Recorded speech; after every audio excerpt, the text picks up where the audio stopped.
তো গাইস দেখতে পাচ্ছেন এই যে আমাদের এখানে রামধনু পুষেছে। এই যে গাইস এই যে হালকা হালকা মুছে যাচ্ছে, দেখতেই পাচ্ছেন। এই দেখুন হালকা হালকা মুছে নিচ্ছে জল টেনে নিয়ে।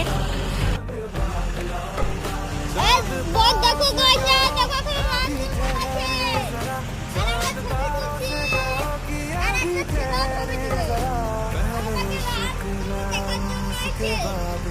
দেখো এখানে লাইভ করতে আছি।